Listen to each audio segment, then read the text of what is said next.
Hey everyone, Mr. Fransky here. Hope you're having a great day. Today we're going to talk about the chain rule. Chain rule is probably one of the most important and most used rules that we're going to learn in calculus this year, and people always forget it. So I'm really glad that we're making a video to be able to figure out how this chain rule works and see if we can remember it this year. So things that are key vocabulary: chain rule for sure. Substitution, we're going to use that to prove the chain rule. Derivative, of course, we've been talking lots about derivatives. And then composition of functions. Remember, composition of functions is like f of g of x. So that's kind of what we're going to be focusing on today, is how to find the derivative of that guy.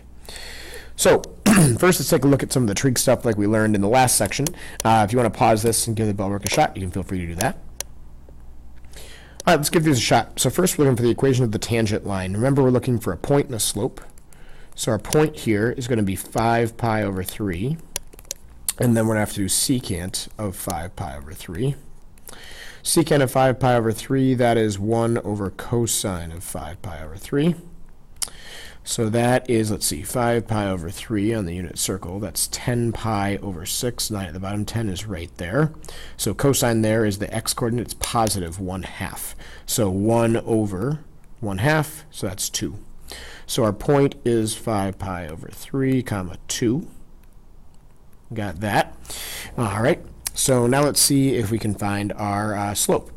So our slope is going to be y prime of 5 pi over 3. And secant, derivative is secant tangent. So this is going to be secant of 5 pi over 3, tangent of 5 pi over 3. So secant we just found, that's 2. And tangent of 5 pi over 3, let's see, it's going to be negative because we're in the fourth quadrant. It's the longest value, so it's negative root 3.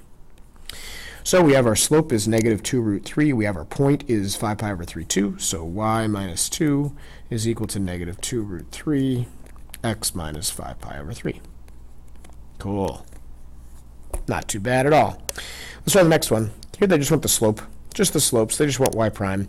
So y prime of 5 pi over 6. Well, first let's find f prime of x. Derivative of cotangent is negative cosecant squared.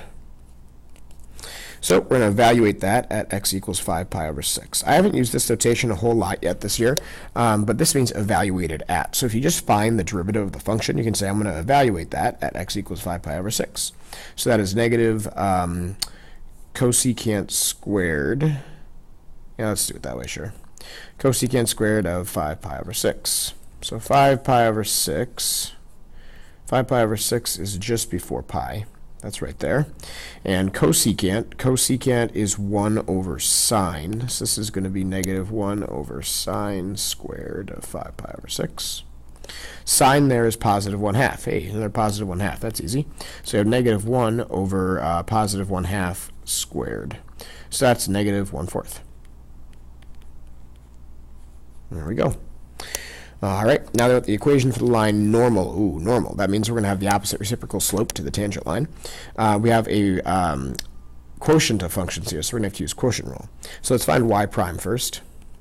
So y prime is going to be low d high, that's just tan x, minus high d low, that's x times secant squared x, over the square of low we go, tangent squared x. I'm going to evaluate that at x equals 5 pi over 4. Thankfully, it's a pi over 4, because tangent is nice at those values.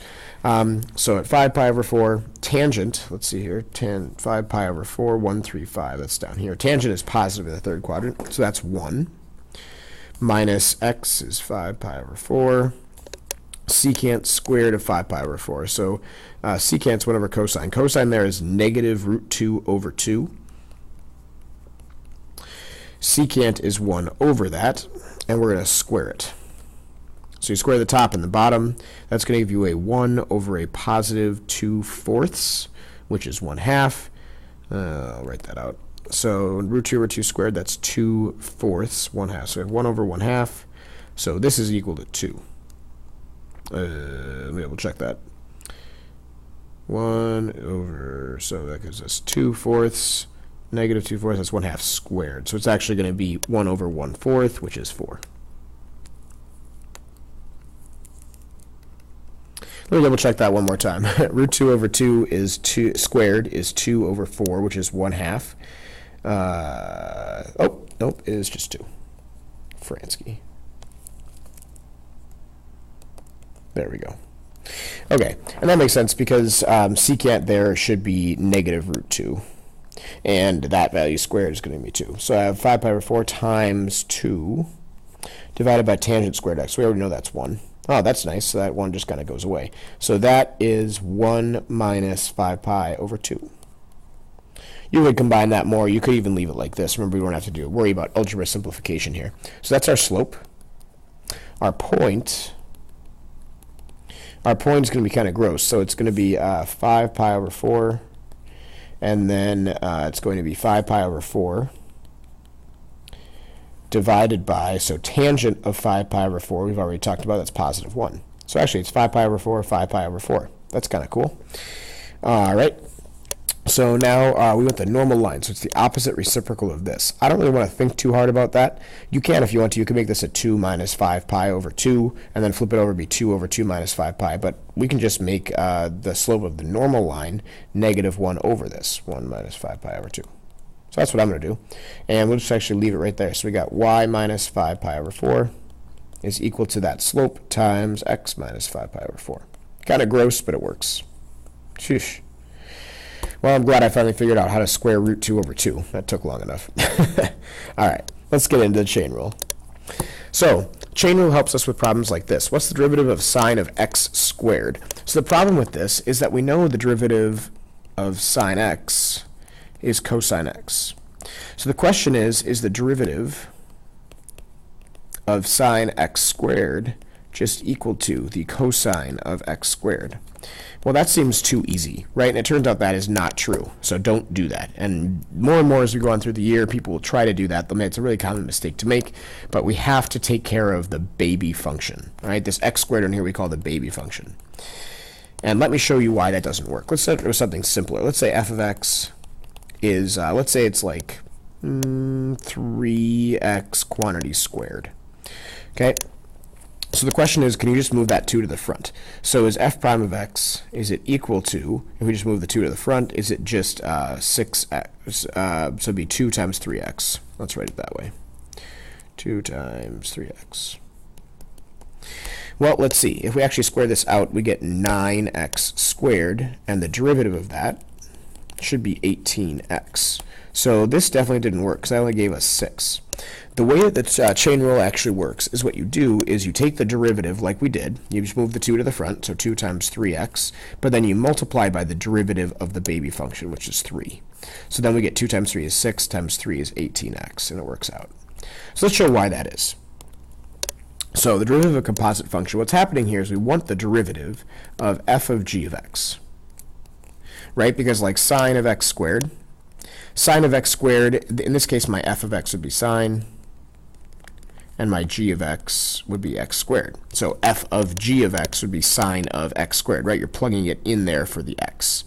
Hopefully you guys had some great lessons in pre-calc about composite functions, and you've seen this before. So the derivative of f of g of x. And when you see this the first time, it's kind of like, well, what the heck am I going to do? We're going to use what's called substitution. So we're going to substitute u for g of x. Okay, so we're going to substitute u for g of x. That's nothing fancy. It's just like doing y equals f of x, right? So if u equals g of x, what I'm going to do is I'm going to replace that g of x with a u. So I now want to find the derivative of f of u. You can laugh at that one time that it's f of u, okay? Yeah, laugh. Very funny, right? F u, okay. So now we want to find the derivative of f of u. So this is something we can do, right? If I pretend that this is our variable, I know how to find df du. So that would just be like in this case. So now if we're following along here, that would be like I have sine of u. Well, I know the derivative of sine of u in terms of u is just cosine of u, right? But I don't want df du, right? I want df dx. So my goal here is df dx, right? I want the derivative of f with respect to x. So I can find df du, wonderful. And then if u is a function of x, I could also find du dx, right? So like in this case up here, my u is x squared, right? So in this case, my u is x squared. I could find the derivative of that with respect to x. That would give me 2x, right? So I can also find, df du, and I can also find du dx. That would just be the derivative of the g function, the derivative of my inside or the baby function. And look at this. How could I get df dx? Look at these two fractions. What could I do with them to get df dx? So if I multiply them, they cancel. So df du times du dx, the du's cancel, and I get df dx. Now, this is definitely a proof hat proof. Okay, you do not need to know how to do this, but I think it's interesting to see how this comes together. So really all we're doing is we're doing a substitution. So what does this tell us? This tells us that if I want the derivative of f of g of x, I'm going to find the derivative of f in terms of g of x. I'm going to leave it alone. So I'm going to do f prime at g of x. I leave the g of x alone. That's called the baby function. Okay? But we can't forget to multiply by the derivative of g prime of x. So this is the chain rule. Okay? So if you write one thing down from this slide, make sure it's that. The derivative of the composite of f and g, you take the derivative of f at g of x, you leave the g of x alone, and then you multiply by the derivative of the inside of the baby function. Best way to do this is just to practice like 1,000 examples. So I'm going to do a whole bunch right now. Follow as many as you feel like you need to, and then feel free to jump into the homework. So first one is the derivative of sine of x squared. So my baby here, baby function is x squared. As we go through more of these, I won't write the baby out every time. But what we're going to do is we take the derivative at x squared, so it's cosine of x squared, and then we multiply by the derivative of that baby function, which is 2x, and that's it. Usually you see this written 2x cosine x squared, because when you put that 2x at the back, it's kind of confusing. Well, is that part of the cosine or not? Okay, so that's the derivative. That's all there is to it. Next one, we've got x of t is cosine t squared plus 1. We want to find v of t. You'll notice some of these examples are the ones that are on your yellow sheet, and so feel free to follow along with those if you want to. But some of them on your sheet are not going to be covered here, so you want to do those as well. So derivative of cosine. Well, the derivative of cosine I know is negative sine. So here my baby is t squared plus 1, right? So I'm going to take the derivative of cosine, that's negative sine of t squared plus 1. Notice I leave the baby alone. So I take the derivative of the outside function, leave the baby alone, and we multiply by the derivative of the inside, which is just 2t. So I'd rewrite that as negative 2t sine t squared plus 1. There you go. All right, next up, baby here, 2x, or x squared plus x.